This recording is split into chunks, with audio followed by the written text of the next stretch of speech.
भगवान रथ की ओर बढ़ने लगे। मैया ने जब कन्हैया को जाते देखा, थोड़ा थोड़ा माताएं और आगे आ जाए, बिना बात किए, आवाज नहीं आनी चाहिए। बोलिए भक्तवत्सल भगवान की।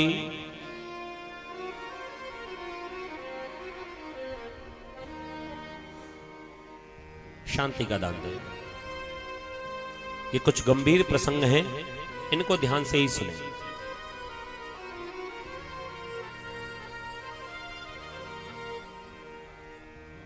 जब भगवान रथ की ओर जाने लगे, सबसे विदा मांगने लगे,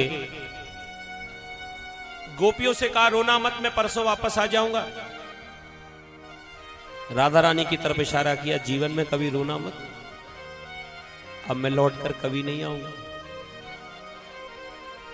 राधा रानी ने भगवान से कहा, श्याम सुंदर, आपने मेरे मन की बात नहीं जानी, क्योंकि तुम पुरुष हो और मैं स्त्री हूं। स्त्री के पीड़ा क्या होती है ये पुरुष नहीं जान सकता, और अगर तुम्हें मेरे हृदय की पीड़ा को जानना है तो एक बार राधा बनकर देखो। कान्हा रे तू राधा बन जा, छोड़ पुरुष का भान, तब होगा तुझको राधा की पीड़ा का अनुमान। एक बार राधा बनकर देखो। भगवान ने कहा, राधे, अगर तुम रोती नहीं तो मैं कमजोर पड़ जाऊंगा, फिर मैं जा नहीं पाऊंगा। क्या तुम चाहती हो कि धर्म की स्थापना ना हो? क्या तुम चाहती हो दुष्टों का उद्धार ना हो? श्री राधा रानी शांत रह गई, अपने आंसुओं को पोंछ दिया। भगवान ने राधा रानी को तो समझा दिया, गोपियों को समझा दिया, लेकिन कथा प्रेमियों, एक मां को समझाना इतना आसान नहीं होता। विचार करो, जब मां से उसका पुत्र दूर होता है, उस मां को कितना कष्ट होता है। और मैया यशोदा अच्छी तरह जानती है कि ये कंस इतना दुष्ट है कि जिसने अपने सगे भांजों को नहीं छोड़ा, वो मेरे पुत्र को क्या छोड़ देता है। मैं अगर दुष्ट इस कंस के पास में अपने लाला को पहुंचाऊंगी तो मुझे मालूम है मेरे लाला को ये छोड़ेगा नहीं। तो मैया का मन घबराने लगा, रोने लगी। मैया ने कन्हैया को जाते हुए रोकने का प्रयास किया, हाथ पकड़कर और भीतर महल की ओर ले जाने लगी। लाला तू भीतर चल, अब चाहे कंस हमें फांसी पर लटका दे, लेकिन मैं अपने पुत्र को उसके पास ना भेजूंगी। अक्रूर जी महाराज ने देखा कि मैया कन्हैया को नहीं जाने दे रही है। वैसे तो अक्रूर जी बताना नहीं चाह रहे थे, लेकिन फिर भी अक्रूर जी को बताना पड़ा। अक्रूर जी ने मैया यशोदा से वो बात बतला दी जो सच्चाई थी।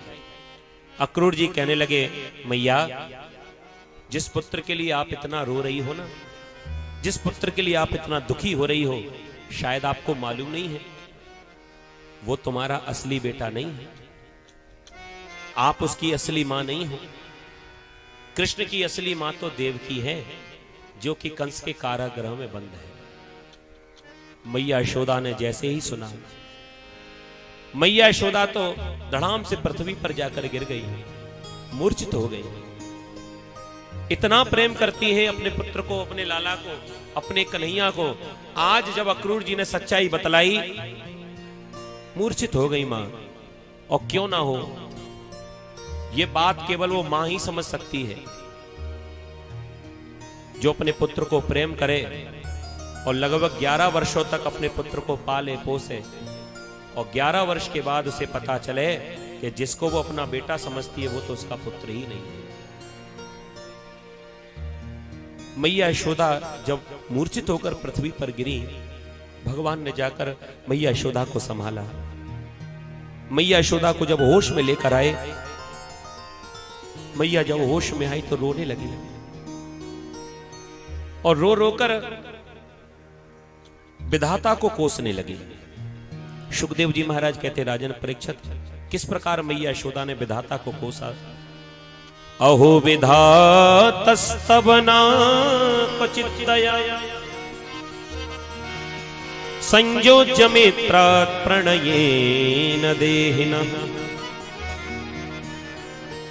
ताशाकृतार्थान् व्योनंश पार्थकम् विक्रीडितं तेकवकचेष्टितं यथा। हे विधाता, तेरी कैसी बालकों की तरह बुद्धि हो गई है। अगर मेरे भाग्य में कोई पुत्र का सुख नहीं था तो ये झूठा नाटक मेरे साथ में क्यों खेला। अरे मैं जीवन भर इस दुख के साथ जी लेती कि मुझे कोई बेटा ना भयो, लेकिन बेटा तो दियो, लेकिन काऊ और को दियो। ये कष्ट मां से सहन नहीं हुआ। जो मैया कन्हैया को बार बार पकड़कर भीतर महल की ओर ले जा रही थी, आज वही मैया यशोदा भगवान को हाथ पकड़ के और रथ की ओर लेकर जा रही है। गोपियों ने कहा, मैया आपके कहने से हो सकता था कि कन्हैया रुक जाते, लेकिन अब आप ही अपने हाथ से रथ में बैठाओगी तो फिर लाला को जाने से कौन रोक सकता है। मैया यशोदा ने कितनी सुंदर बात कही। मैया कहने लगी, अरे गोपियों, मां का कष्ट क्या होता है वो एक मां ही जान सकती है। विचार करो, पहले भी आपको बतलाया था, एक छोटा सा बालक जब विद्यालय पढ़ने के लिए जाता है, 3-4 घंटे के लिए मां से जब दूर होता है, उतनी देर मां का मन घर में नहीं लगता। स्कूल की बस के आने का समय 12 बजे का हो और कहीं ट्रैफिक जाम हो जाए और 12:30 बज जाए, ये माताएं जानती हैं कि वो आधा घंटे का जो समय है वो समय कितना मुश्किल से निकलता है। कितनी बार दरवाजे पर आकर देखते हैं कि अभी तक मेरा लाल आया नहीं, न जाने कहां होगा, क्या कर रहा होगा। ये मां की चिंता है। और ये चिंता इतनी नहीं कि छोटा स्कूल जाता है तभी तक हो, बेटा चाहे कितना बड़ा क्यों ना हो जाए, लेकिन मां को हमेशा अपने लाल की चिंता होती है। बेटा बाहर पढ़ने के लिए गया हो या बाहर नौकरी करने के लिए गया हो, चाहे बाहर व्यापार करने के लिए गया हो, और घर में जब मां रहती है तो मां हमेशा अपने पुत्र की याद करती रहती है। मां की दीपावली तब नहीं होती जब दीपावली का त्योहार आता है। मां की दीपावली तो तब होती है जब उसका लाल उसके पास आ जाता है, और जिस दिन उसका लाल उसके पास आ गया तो बस इससे बढ़कर दीपावली उसके लिए कुछ हो नहीं सकती। आज कन्हैया इनका हाथ पकड़कर और रथ की ओर ले जाने लगी, गोपियों को समझाने लगी कि मां का कष्ट एक मां ही जान सकती है। आज कृष्ण मुझसे दूर हो रहा है तो आज कितना कष्ट है मुझे, ये मैं जानती हूं। उस देवकी का क्या हाल हो रहा होगा जब उस देवकी के सामने उसके पुत्रों की हत्या की गई होगी। मैं एक मां से उसके पुत्र को दूर नहीं कर सकती। भगवान को ले जाकर रथ पर बिठाया, मां ने अपने कलेजे पर पत्थर रख लिया। भगवान जब जाने लगे, मैया को याद आया कि आज सवेरे से कन्हैया ने कुछ खाया नहीं है, क्योंकि मां को चिंता बालक की होती है, लेकिन सबसे ज्यादा चिंता होती है उसकी भूख की। उसने भोजन किया कि नहीं किया। अक्रूर जी से हाथ जोड़कर कहने लगी, अक्रूर जी, मैं तनिक देर में आती हूं, तुम ये रथ को लेकर मत जाइयो, मैं अभी आई। मैया दौड़कर भीतर गई, थोड़ा सा माखन लेकर आई, कुछ रोटियां लेकर आई, थोड़ी सी मिश्री रख दी और कलेवा बांधकर माखन रोटी लेकर आई और भगवान को देने लगी। मैया यशोदा कहने लगी, लाला आज सवेरे से तैने कछु खायो ना, अब तू मेरा बेटा तो है नहीं, मैं तो आज तक तुझे अपना पुत्र ही समझती रही, लेकिन आज मुझे पता चला कि तू मेरो लाल ना, तू तो किसी और का है।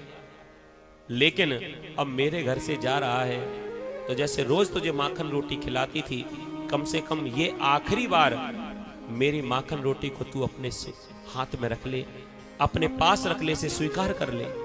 रास्ते में तुझे भूख लगेगी तो ये माखन रोटी निकाल के खा ले। अब तू मेरो लाल नहीं है, आज मुझे पता चला। रोने लगी मैया और रोते रोते कहने लगी, बेटा एक बार मैंने थोड़े से दही के कारण तुझे उखल से बांध दिया था, और मुझे पता नहीं था तू कितने बड़े राजा का बेटा है, तू तो राजकुमार है, लेकिन मैं तो तुझे अपना ही लाल समझती रही। मैंने थोड़े से दही के कारण तुझको उखल से बांध दिया। वो उखल वाली बात तू कभी अपने दिल में मत रखना, तू उसे याद मत करना, क्योंकि मुझे मालूम नहीं था। अरे मैं तो अज्ञानी हूं, मैं तो ग्वालिन हूं, मैं गंवार हूं, मैं जानती नहीं हूं कि राजकुमारों की सेवा कैसे की जाती है।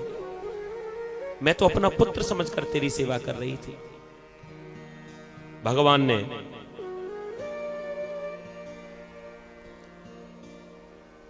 जब देखा कि मैया बार बार वही शब्द कह रही है, तू मेरा पुत्र नहीं है, तू मेरा पुत्र नहीं है, तेरी मैया तो देवकी है। आज भगवान रथ से नीचे उतर कर आए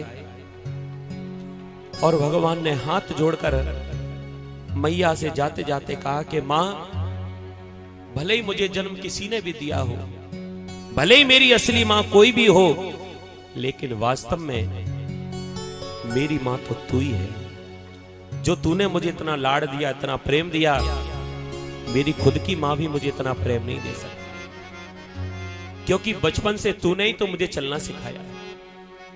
मां और बेटे की बात, कितना सुंदर भाव है। भगवान जाते जाते मैया को समझा रहे हैं, मैया रोना मत, मैं कहीं भी रहूंगा, लेकिन हमेशा तेरा ही बेटा कहलाऊंगा, किसी और का कहलाऊंगा नहीं।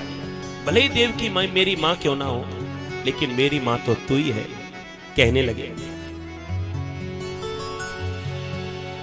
बन के तेरा साया मैं तुझको थाम लूं, उठ के सबसे पहले मैं तेरा नाम लूं। बन के तेरा साया मैं तुझको थाम लूं, उठ के सबसे पहले मैं तेरा नाम लूं। रखूं तुझे पलकों तले, पूजा करूं तेरी, तेरे सिवा ओ मेरी मां क्या जिंदगी मेरी। मैं तो तेरे सपनों के रंग में ढला,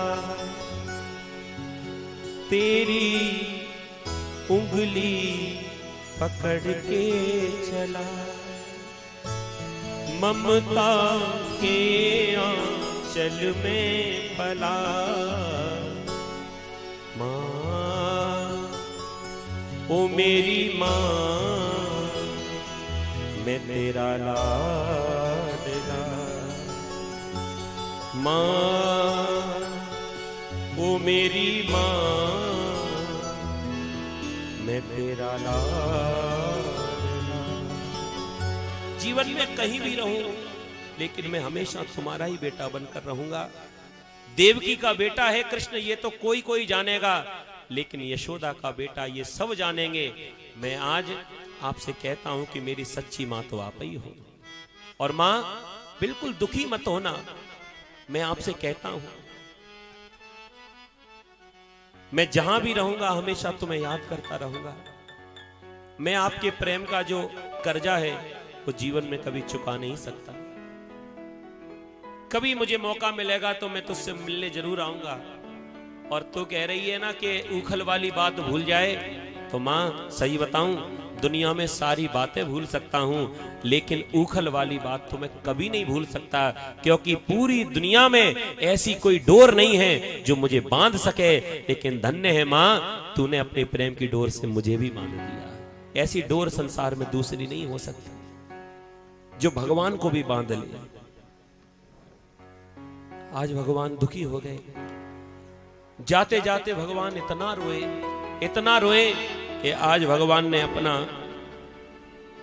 सिर ले जाकर मैया के चरणों में रख दिया, और इतना रोए हैं कि भगवान की आंखों से जो आंसू निकले मैया के पैरों को ही धो दिया।